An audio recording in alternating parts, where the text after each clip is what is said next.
Colectivos presentaron ante la Corte Constitucional una demanda para despenalizar el aborto en todas las causales, demanda que ha sido admitida a trámite.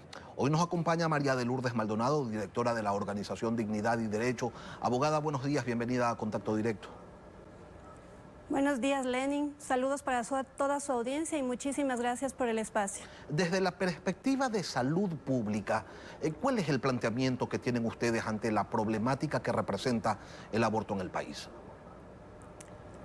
Lenin, el aborto es una situación que debe preocupar a todos los ecuatorianos por cuanto expone principalmente a seres humanos por nacer.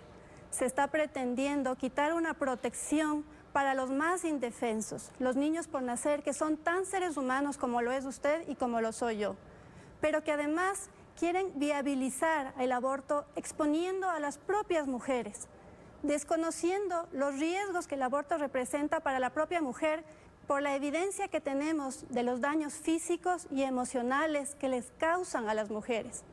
Incluso las muertes que se producen con el aborto en las propias mujeres, factores como el suicidio, que está demostrado que se incrementa en el número de mujeres que se han practicado el aborto. Es decir, como ecuatorianos tenemos el deber de oponernos a una demanda que lo que pretende es proteger la vida y la salud, tanto de los niños por nacer como de las mujeres en el Ecuador.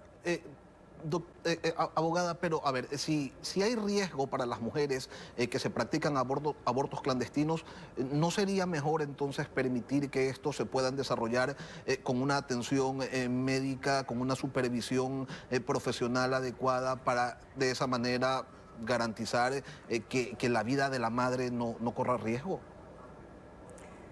Mire, Lenin, si algo se ha demostrado con la evidencia que vemos de los países que han despenalizado el aborto, es que no hay incidencia entre la mortalidad materna de los abortos legales y de los que no se practican y que se practican ilegalmente, perdón.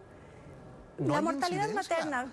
Da lo mismo Ninguna. que le practiquen un aborto a alguien en un cuarto no aséptico que en una clínica especializada. Primero quiero partir de algunos datos.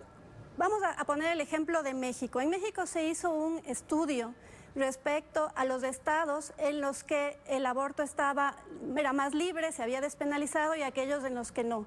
Y la evidencia demuestra que en aquellos estados que tenían regulaciones más fuertes en contra del aborto, tenían un índice de mortalidad de un 20 o 40% menor que aquellos estados en los que se había despenalizado o liberado de una mayor manera el aborto. Por otro lado, sí le quiero decir que llama mucho la atención las cifras de abortos clandestinos que se han utilizado en los distintos países, incluido el Ecuador.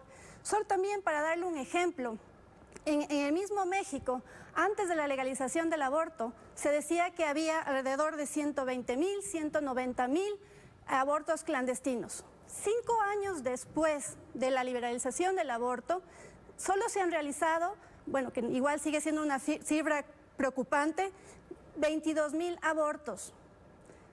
¿De dónde salen entonces las cifras? ¿Dónde estaban los 120,000 abortos clandestinos que reclamaban?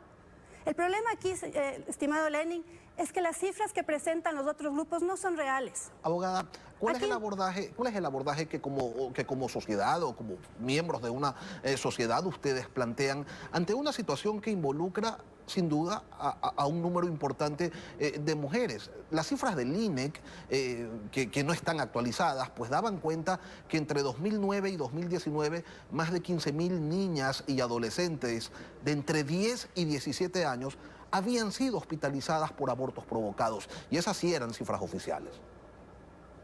Mire, Lenin, vamos a ir a los datos justamente que usted menciona. Uno de los factores que se toma en cuenta justamente para determinar las problemáticas en salud pública son los índices de mortalidad. Si usted revisa los índices de mortalidad femenina en el Ecuador, el aborto no se encuentra entre las primeras causas de mortalidad femenina. Si solo tomamos en cuenta los datos de mortalidad materna, ni siquiera el aborto se encuentra entre las primeras causas de mortalidad materna. ¿Cuáles son las principales causas de mortalidad materna en el Ecuador? Primero, causas indirectas. Por ejemplo, el COVID en el año 2021 fue la principal causa de mortalidad materna. Luego están las causas de mortalidad materna directa, como son las hemorragias, los problemas de hipertensión, las infecciones. Y a esos problemas, a esos verdaderos problemas que enfrentan las mujeres embarazadas, no los solucionamos con el aborto. ¿Cómo las solucionamos?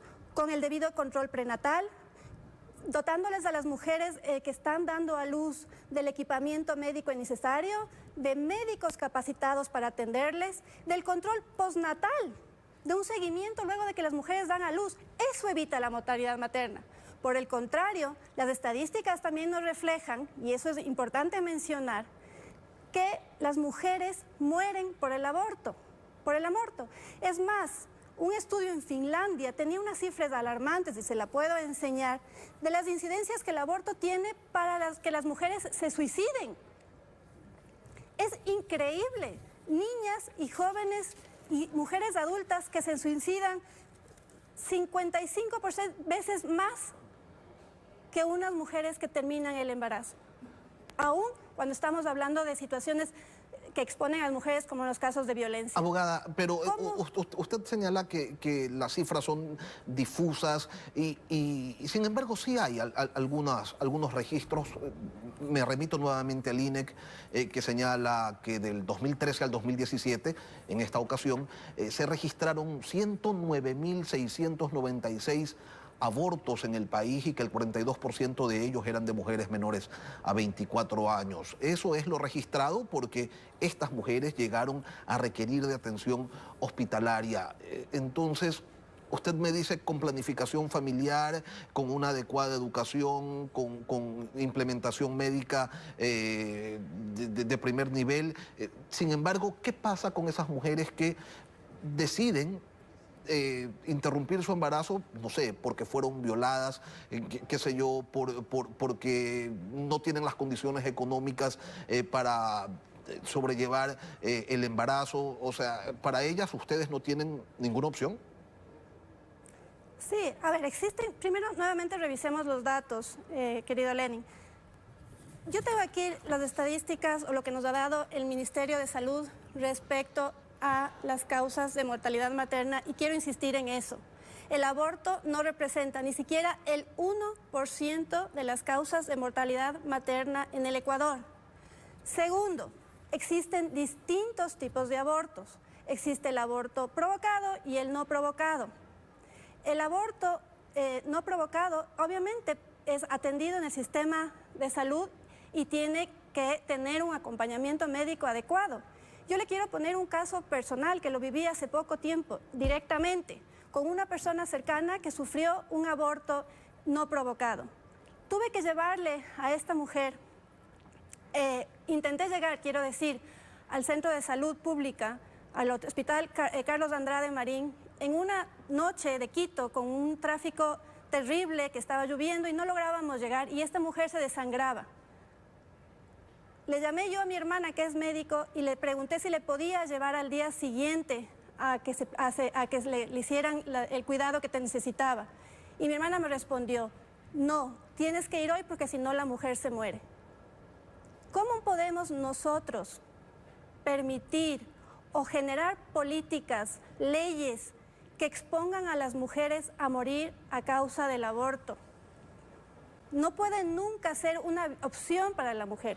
Pero evidentemente eso no quiere decir... Abogada, pero no se estaría precisamente provocando ese riesgo o manteniendo ese riesgo que hoy existe al no permitir el aborto, y los abortos de todas maneras se desarrollan, me refiero a los provocados, en lugares pues insalubres, donde ni siquiera médicos profesionales los practican. Esa es una realidad innegable, eso pasa y pasa todos los días en todas las provincias del país. A esa realidad, ¿cómo se le enfrenta? ¿Qué tratamiento se le puede dar? Mire, Lenny, ya tenemos dos casos en los que ha sido despenalizado el aborto en el Ecuador, que es cuando la vida de la mujer se encuentra en riesgo y cuando ha sido víctima de violación. Con esa situación hemos tenido 108 abortos en el país en este año. El riesgo no está en esos casos, porque ellos tienen las alternativas y lo que necesitamos obviamente es el debido acompañamiento médico para estas mujeres. ¿Cuál es el verdadero riesgo? La venta de pastillas abortivas, por ejemplo, que se hace por internet y que la denunció el ALSA, que nadie controla. Mujeres que ingieren una pastilla y que pueden, por ejemplo, tener un embarazo ectópico y morirse porque no sabían que tenían ese tipo de embarazo y no se practicaba un adecuado control médico. Eso es lo que nos debe preocupar. Promover el aborto que expone a las mismas mujeres, que a una mujer tiene un 55% de sufrir riesgos emocionales gravísimos como las tendencias suicidas, que tiene complicaciones como las hemorragias, como las infecciones, como el rompimiento del útero y tantas otras cosas que nosotros no dejamos de ver. Nuestra política pública de salud debe ser para garantizar la vida y la salud de las mujeres, no para exponerlas a situaciones que, como usted bien señala, pueden causarles incluso la muerte. Tenemos 108 casos de mujeres abortadas y nadie habla de esos 108 niños a quienes se les privó injustamente su derecho humano a vivir. Abogada María de Lourdes Maldonado, presidenta de la Fundación Dignidad y Derechos. Gracias por acompañarnos hoy aquí en Contacto Directo. Muchas gracias.